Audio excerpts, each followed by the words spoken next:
Right, welcome back to Tales from the PowerAge. How are you doing, guys? Yeah, good, cheers. Oh, good, mate. Good to see you. Right, tonight we're doing a Tour Talk special, and we're doing The Amazing Ghost. A few years ago, famously, Gene Simmons said that rock is dead. Well, I can promise you, rock isn't dead. And this band are definitely proving it. And if nothing else, these are going to be main stage download headliners very, very soon. They are becoming huge, and we're going to talk through some of that. So we went to the O2 on Saturday the 19th of April, completely sold out, almost 20,000 people in the venue, and they'd also played Manchester, I think, a couple of nights earlier, which is, I think, a 22,000 seat arena, completely sold out. And I think we're doing Birmingham the night after, which again was also completely sold out. So any thoughts on the drink before the gig? Well, when we actually got to Wetherspoons, it was quite cheap. We ended up in the wrong bar first and paid about 10 quid for a pint. But there you go. We got a little bit scared by the queues that we saw going on. We were there just after 5-ish. Yeah, we didn't really understand what the queues were all about either. Yeah. So, in order to avoid the queues, we thought we'd go to Wetherspoons, have a couple of drinks and a bite to eat, and have a catch up, which is nice. Which is lovely, to have a catch up with your mates, right? And sometimes people bemoan having a few drinks before the gig. But obviously what Tobias had organised for us brilliantly was to not have a support band. So actually it worked even better for us. So we could go in the pub with beers and then just slowly wander in at our own leisure. Now, when we got to the pub, there were queues and crowds of people, not only at the merch stands, but also trying to get into the venue early and run and get down the front, which again is testament to the excitement around the band. One thing, if you go into the O2, they do have their own merch shop now, and there are huge queues outside. So as you come into the main entrance of the O2, if you've been there before, on the left-hand side, there's a massive merch shop. On the right-hand side, there's normally a cabin. There were enormous queues there. If you go around opposite the Wetherspoons, there is an O2 merch shop, which I only discovered at Slipknot a few months ago, earlier in December, where you can just go in at your leisure, buy your merchandise and go back into the pub. I was in and out. I left the pub and I was back with a T-shirt probably in less than 4 minutes. Yeah, it was very quick, yeah. All right, so let's go to the first video then. So what do you think, Gav? What are you looking forward to tonight? Well, I've heard a lot of exciting things about the stage show. I've obviously seen the Setlist already, which is fine. I don't mind that. My favourite album isn't included very much. Let's just put it that way. But yeah, I've heard a lot of stuff about the stage show. So I guess because there's no phones, it's really cool. We don't know what they're talking about. We don't know. I read a Kerrang review that was literally screaming about the stage show. Yeah, it's going to be a good show, I think. Fingers crossed. Jan? So I've heard a lot of obviously different Facebook groups. I love Meliora, luckily, because I know it's heavily figured. So I'm really looking forward to the stage set. Really looking forward to the stand-in, which means we'll be right in there, which is really good. I'm really looking forward to it. I know that there's a lot of discussions about what the set list is. What are your thoughts, Gats? My thoughts are that they're not playing any songs off in here apart from Darkness in the Heart of My Love, which they haven't ever played before, which clearly is the worst song on that album. And it's the greatest album they've ever done, in my opinion. I mean, I'm really looking forward to the 2 new songs and the ones we haven't heard from Skeletour as well, which are going to be performed tonight.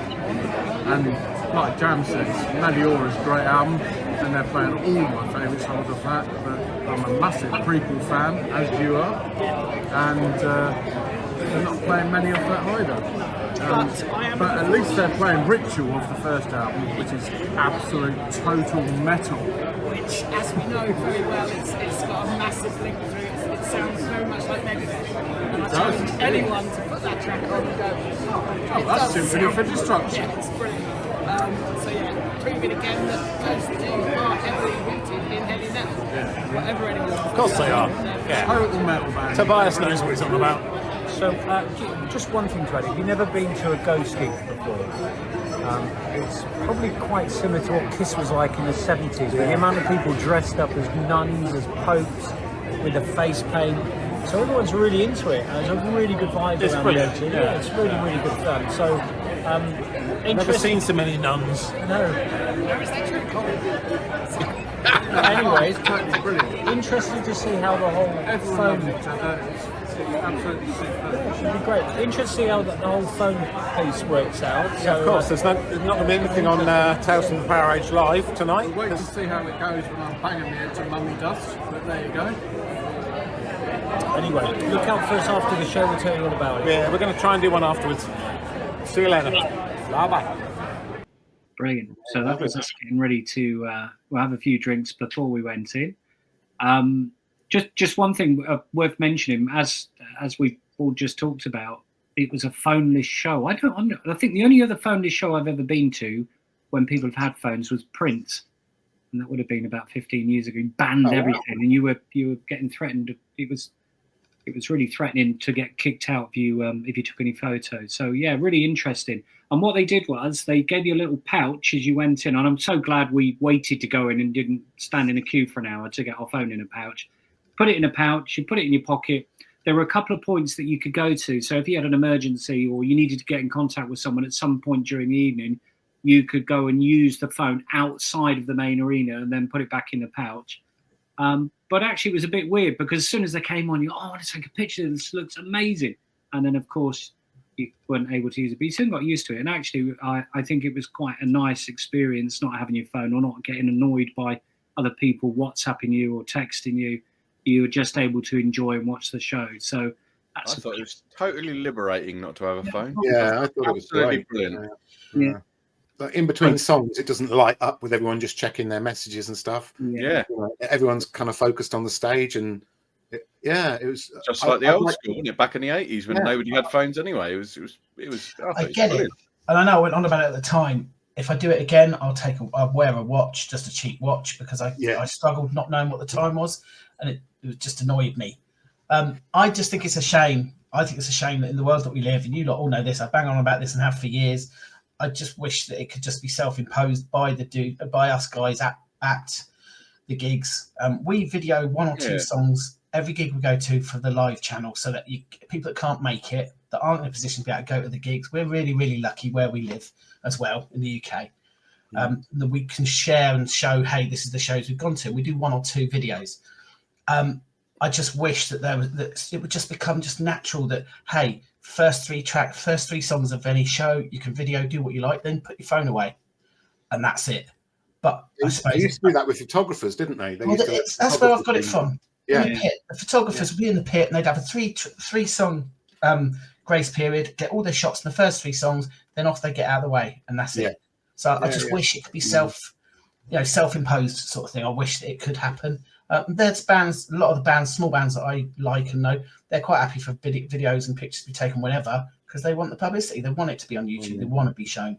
But, for this sort of thing, when it's a great big crowd, I would love to see something like that come in, so you didn't literally have to be taken, have your phone taken away from you. But it seemed to work for this, I thought. Yeah, it worked really well. And actually, the O2 was very organised. That we were quite near the back on the standing, and they expedited a bunch of people to be able to release your phone at the end of the show. So of course, I was impressed with that. Just to stop, because of course, if you're trying to get an underground train or trying to get back to your car or get away, you don't want to be held up for another hour at the end of the show, right? So we turned round, we got our phones out, and what was the first thing we did? We took some photos of the stage and we shared some after the show. So we respected Tobias's thought. That was really quick, wasn't it? It was so quick. Yeah, it was quick. I think there've been long queues in some venues, and like Dill said, I think if we'd have rushed in, at peak time, it might have been a longer queue. But we just sailed in, enjoyed the gig, and had our phones unlocked. It was, it was surprisingly easy. It was great. It made it easy for us because there was no support band. We're great believers in supporting rock music and especially new music, so we don't like to miss a support band, especially the first 2 or 3 songs of a support band while we gauge whether they're going to be our thing. But being no support band meant we were going to just turn up. We didn't need to be in there too early, and it worked perfectly for us. But yeah, I'd love to hear what other people's thoughts, how other people found it, and the service. Because for us, it was exemplary. It's brilliant. The O2 was spot on with the service. So, Gav, there's some of the merch. Yeah, it's probably worth saying how bloody expensive the merch was. Yeah, that's why I didn't buy any. No, I didn't buy any either. But we were talking 45 for the t-shirts, weren't we? Yeah. 80 for the hoodies, 20 quid for the program. That's the program there. You know, it was a lot of money. And obviously you've already shelled out for your ticket. Yeah, so that was a shame. I would have liked a t-shirt, but I've already got 2 or 3, so yeah, so it doesn't matter. Gaps, I don't even remember Download again a couple of years ago, and Ghost t-shirts were like 50 quid, weren't they? Yeah, they were. No, they were about 40. They were about 45 when we went for the most expensive t-shirt. Metallica. They were the most expensive t-shirt. They're always the most expensive. Yeah, I've seen that. Yeah. But having said that, that's a cracking t-shirt. I really like the t-shirt. Yeah. I love the front. Oh, is that one you got, Dill? Yeah, I love the front. Yeah. I love the map. We love a map. We love a map on the back, don't we? Yep. We love to see where the band's been. Yeah, so that's brilliant. The map, isn't it? I love it. Yeah. So if you bought a t-shirt, at least it's decent. You know, it's a great looking t-shirt. Yeah. And there are event ones as well, which they did last time, and Maiden did as well. Yeah. And I just want to say I drove, so the money I saved on ale, I gave myself to a t-shirt. So yeah, that's fair enough. Well, we've got the set list next. Should we go to that? Yeah, let's do it.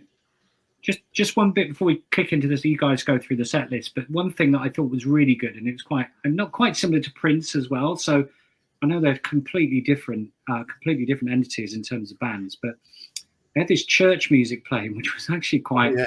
It was quite nice, quite relaxing. So they were playing this choral music, and very ironic. Yeah, we're playing yes, of course, being Easter as well, and it was quite therapeutic. And Prince, when I saw him without a support, was playing like a Thai chill out music, and that was a Friday night. I think I saw that at the O2, and I was starting to nod off. I didn't feel that, it was quite uplifting the church music, but yeah, it was really good, and it worked quite well. That you would come to an event as opposed to a gig. That's probably how I felt. It came to a whole event. Yeah, that's a good point. I forgot about the church music. Yeah, and I thought exactly the same. The ambience was really, really special. One of the reasons when we walked in, we wanted to reach our phones. It's like, wow, look at this. Oh no, can't show you now. Exactly, yeah. But the vibe was great. However, I wouldn't have wanted 2 hours of it. I couldn't have sat there or stood there for 2 hours. I wouldn't have wanted to get in there at 6:30. No, 2 hours of church music. Just me, I guess. But it was beautiful. And I imagine if you were there that early, the build up and how you'd be feeling by the time these boys came on the stage, boys and girls. Wow. There was Jesus there. Do you remember Jesus? Yeah. It was good of him to come along. Must be busy at Easter. And he was entertaining the crowd, kind of like a Mexican wave type thing going on in his white robes. It was pretty funny. Yeah. So just to clarify, there was a guy that was dressed as Jesus. There was lots of coverage. There was lots of coverage on the social media, and people saying what was going on. Because where you sat, they couldn't see him in certain places. And what was going on? They're being told, oh, Jesus was there, and every time he sort of moved or raised, the whole crowd would get. So yeah, they were obviously making entertainment for themselves rather beautifully during the build-up. If you remember, he was there last time as well when we saw him. Okay. Yeah, he was. Yeah, he was up in the gods. Well, he's omnipresent, isn't he? No pun intended. Yeah, he's in the gods. I think the last time I saw him was at Slayer at Download in the pit, but I might be wrong. No, anyway, you're absolutely right. Should we get onto the set list then? Yeah. So, Gav, what were your thoughts on the set list? What were your pullouts? Well, there was 4 new songs, and obviously we're in the unique position where the album isn't out. Wasn't out in time for this gig, so 2 of the songs had already been released. Both of them great, in my opinion, and both of them kind of carrying on the catchy but metal from the last album, which is brilliant. Very Impera sounding, weren't they? Which is primary Satanised. Sounds like they left the settings on the mixing desk the same as well, because it sounds great. Yeah. Which we haven't got a problem with at all. Peacefield's just been released as well today, I think. So I haven't heard it yet. Yeah, go and check it out after you've watched all of this. So they did make a switch. We looked at the set list, me and Jam anyway, so we knew what to expect before the gig. And they switched out Pinnacle for Faith, which is okay by me. And yeah, you can see it's a very, very eclectic set list. They didn't promote the previous album at all, just with the one song, as Gappy said, and none of the hits off the last album at all. None of the hits off the EP after that. It's kind of strange behaviour, really, but it just made it more interesting. And if you'd only seen the last tour, you got a chance to see some of the older songs from Meliora. So yeah, it kind of went really well. I mean, the only one I'm not mad about is Monstrance Clock. It's a bit weird one to end with. What about you guys? Yeah. The only one I don't really like is The Future is a Foreign Land. Didn't you tell me that's a Doors track or something? Jam, you told me that. It just has it's a Doors. I call it my 70s Doorsy theme song because that's how it comes. Just because it sounds like that. It just sounds like the vibe. Doors. Yeah, right, okay. It's the vibe. No, I didn't like that. But yeah, it is different. They're all brilliant. I mean, the 3 songs to end with, for example, I mean, 3 of the best songs I've ever done. They got the hits out for then, didn't they? But you'd have thought Spillways might have been on the encores, but no. Yeah. But Mummy Dust, Rats, He Is, Year Zero, Ritual, Cerise, Satanized. It's brilliant. It is a great set list. Yeah. I'm not going to lie. I was mega disappointed that they weren't playing the obvious ones off the last album because I couldn't understand why they wouldn't. I understood Meliora's 10-year anniversary and all that sort of thing. So yeah, fair play. I was disappointed beforehand, but the set list was brilliant and it was put together so well. The new tracks, I can safely say now the new record is going to be out of this world. It's going to be brilliant because the new tracks, in my opinion, are superb. And to open up with 2 tracks that people don't necessarily know that well is really brave, but I thought it sounded superb. I love Faith, but I like Pinnacle as well, but I love Faith, so that pleased me. For me, Future is a Foreign Land, I thought it was going to be the soft... I didn't think I was going to necessarily enjoy it, but it was superb. I said to you at the time deal, didn't I? I said, this is brilliant. It was in the perfect timing. It was a complete vibe and it was superb. It fitted well, which I didn't think in advance. I didn't think it was going to. So they really read that well, in my opinion. The actual setting, the actual stage, the lighting for the first 6 or 7 songs was really just lights. There was nothing digital or anything like that. And it was superb. It was brilliant, really real old school. But then when the digital stuff did come in, it was like cathedral-esque. It was really well done. So that's really well done. Yeah, it wasn't kind of too bright. Sometimes these digital screens don't look good, I don't think, but they somehow got the right kind of screen or turned the brightness down to use it. Yeah, you're absolutely right. Yeah, the brightness was very low. It looked brilliant. I much prefer it like that. It was so well done. We had the inverted G, which is really impressive and really grabbed us for the first part of the show. And then it removed that away because it needs to, so it can then come back later in the show. I think it's Umbra. One of the new songs had a cowbell, handheld cowbell, which is superb. And that song, I think it's that one that was really reminiscent of an old Journey song. Separate Ways, it's called by Journey. And I love it. It's a great track, but it was coming through and it just sounded so good. And it fitted in so well. All the classics were there. And Rats isn't a song that I'm a fan of. But the end of Rats was so metal. The last 30 seconds was so metal and so well done. I thought it was brilliant. Monstrance Clock, I'd wondered why on earth is that going to close the set. And when it includes the big message on the screen that came up about coming together, for everyone to come together with where we are in the world at the moment. It was just brilliant. I love that song. It's brilliant. Such a great message, though, for the way it was closing off the main set. Brilliant. Yeah, good point. Fair enough. I'll take it back. Mary on a Cross. Wow, the world of TikTok. The place went barking mad. It went bonkers, didn't it? The whole place. Such a great song. Everyone went for it. There was everyone's arms in the air. Everyone was singing every word, and I was like, wow, the difference that can make to a band. Because we saw them 2022, 3 years ago, almost to the day, wasn't it?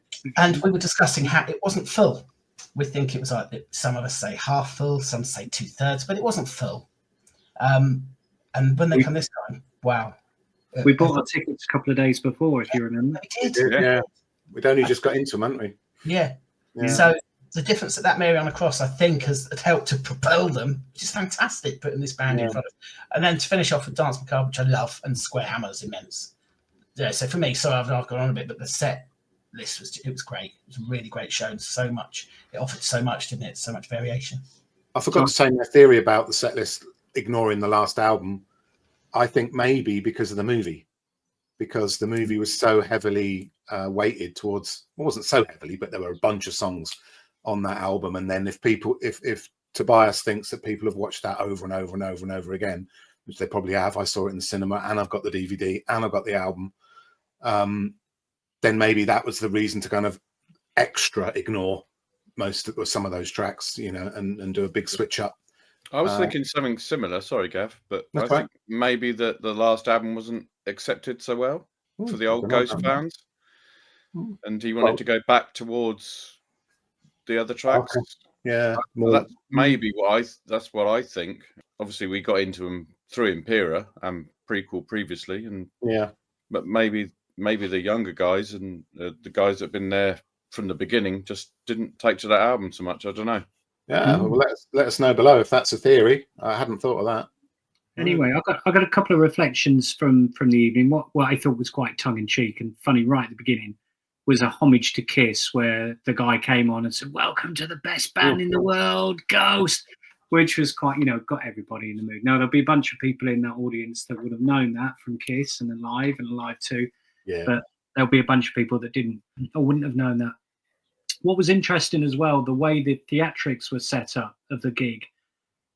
There was clearly a story with the cathedral being built and then blowing up, and then that sort of them resurrecting, etc., which was quite interesting. I'd like to watch it again to try and get a better understanding of that storyboard of what was going on. And maybe that is why the set list was chosen, because it was trying to fit in with the storyboard of the theatrics. I don't know. Maybe that's what I maybe reflected from it. A couple of other bits. It's the guys have already picked out the songs that were brilliant. Year Zero I thought was amazing. Was again a real contrast and just a great song. Rats, brilliant. And it was just a good run-in, really. Mummy Dust was fantastic with all the money coming out of at the roof and the confetti and stuff. So it's again a bit of a homage back to Kiss again. And then 3 huge tracks to finish off. What was interesting on the Dance Macabre at the end, they'd actually managed to get the dancing girls digitalized behind the band as well, and they look really weird, like they look really real, like holograms dancing behind them in the same way the video is. So that looked absolutely brilliant. Just one other thing that's worthy of mention is the age group of the audience. Real mix, but they are certainly attracting a younger crowd, which is fantastic. Oh yeah, and they were selling these dolls, these ghost dolls, which are quite cool. And you can imagine, going to Kiss and buying something like that in 77 or 78, and they had these flashing lights on them. You could see them all the way around the top tier. But it's really, really clever. And the only other thing that was different from the time we'd seen them 3 years earlier, there was quite a lot of bad language 3 years earlier. He hardly did any talking, did he? Not in a nasty way. There wasn't one bit the other night. So he's clearly setting himself up for a younger audience, and potentially to be able to be more accepted by a wider audience. Maybe. Anyway, let us know in the comments what you think. That was a thought. He clearly changed the way he's interacting with the audience. I just wanted to say something for all the nerds out there that might miss this, that we've missed out on the set list, is Spock's and That, which comes before He Is on the album, and they played that, and they always play that before they go into He Is. So it's just something that I just wanted to say. Thank you. Okay, well, let's go into the after video then and see how much sense we were making after the. Yeah, not much. It's great, wasn't it? Really good. Yeah, I liked it. I like the fact that there's no phone, to be honest. I just struggled not knowing what the time was. That was the different. Yeah, we realised none of us got watch. Yeah, we got in and we got, what time are they on? I think all the songs are brilliant. Cappy enjoyed it, big time. I absolutely loved it. It's superb. It's old time Ghost. Yeah, it was. Bass front and centre as well, so I thought you'd be all over that because the bass was so great and it cut through everything, didn't it? It sounded really good. Stage set. Oh, the sound was amazing. The sound was amazing. the stage was incredible. Do you know, they are a real modern day replacement for some of the acts from the 70s, like Alice Cooper, Kiss, etc. And then Iron Maiden as well. Iron Maiden, of course, I know Tobias absolutely loves the Power Slave tour. You can see that he's aspiring to that because the stage set was amazing. Yeah, it didn't seem that digital. No, I think they found a way of making the screens less kind of digital. Yeah, But I don't know, but it was digital. It wasn't drapes like my Maiden do. No, I think the main reason for that as well, they split it into sections, so it had no digitals for the first 6 to 8 songs at all. Then they brought the church in. Anyone remember what song that was for? Cathedral. The Cathedral. Do you remember what song that's for? Year Zero, probably. Year Zero. Yeah. Highlights. I thought highlights for me. He Is amazing. Year Zero was brilliant. Very good. Seriously was superb. For me, at the end, Square Hammer.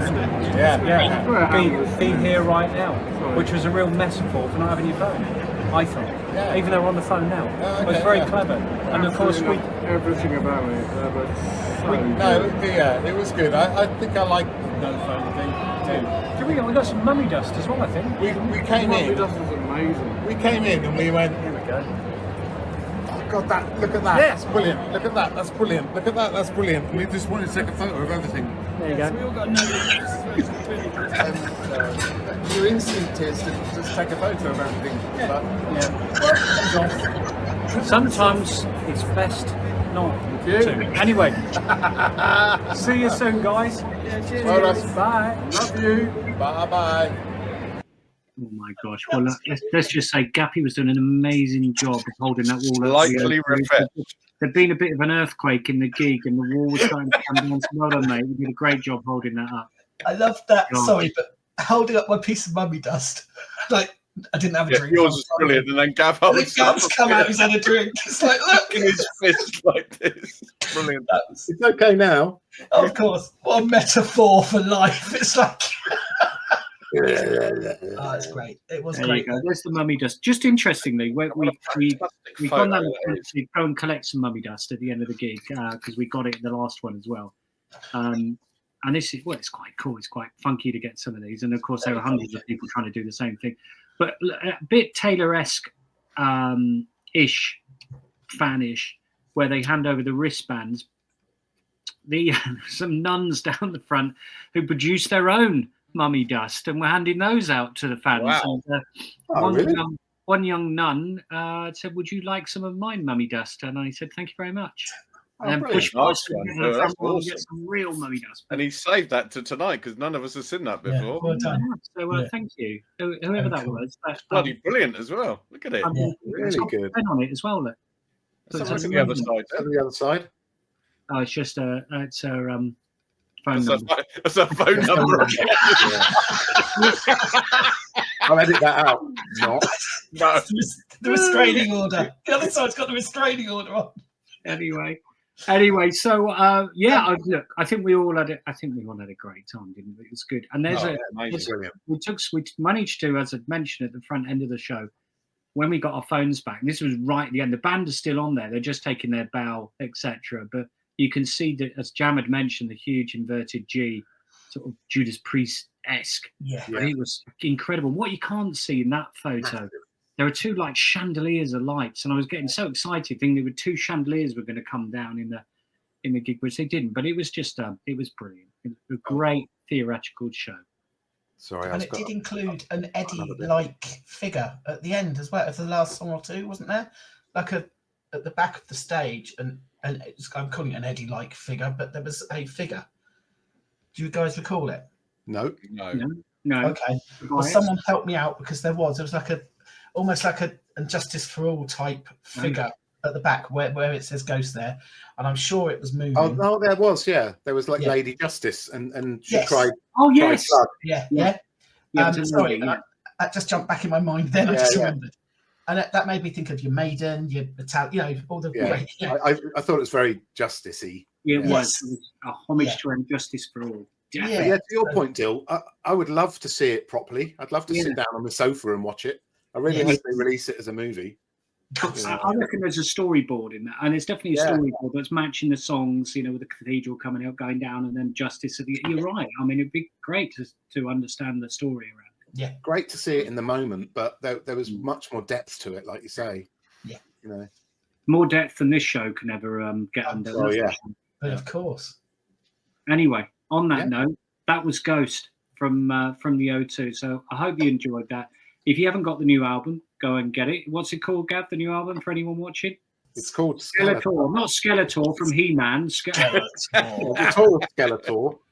When you go into HMV or your local independent record store and say, can I get the Skeletour album, please? Yeah. You might be disappointed. Yeah. Anyway, that was Ghost. We all loved it. We really enjoyed it. We're huge fans. Tobias, next time you come, if you watch this, then please get us backstage. We'd love to come and have a chat with you. We'll have a chat. Anyway, normally we'd have posted a video from this gig. We normally take at least one song and then watch the rest of the show, but alas, we couldn't. But there's loads of other stuff on there that you might be interested in. We video our little escapades around the UK at festivals and goodness knows what else. Supporting local live music as well. Huge fans of local live venues, but we also like some of the big shows like this one too. If you want to get in contact with us on the socials, we're on Facebook, we're on Twitter, Bluesky, Instagram. There is a merch shop on Spreadshop, and you can also get in contact with us online at www.talesfromthepowerage.com. That is it for tonight. So I hope you enjoyed that. Before we go though, please just ring the house bell, give us a subscribe, give us a like, tell us what you thought if you went to the show, or if you haven't seen them, when you're going to, because I promise you this band are going to be huge if they're not already. So I hope you enjoyed that. Speak to you soon. Bye. Cheers guys. Cheers. Bye.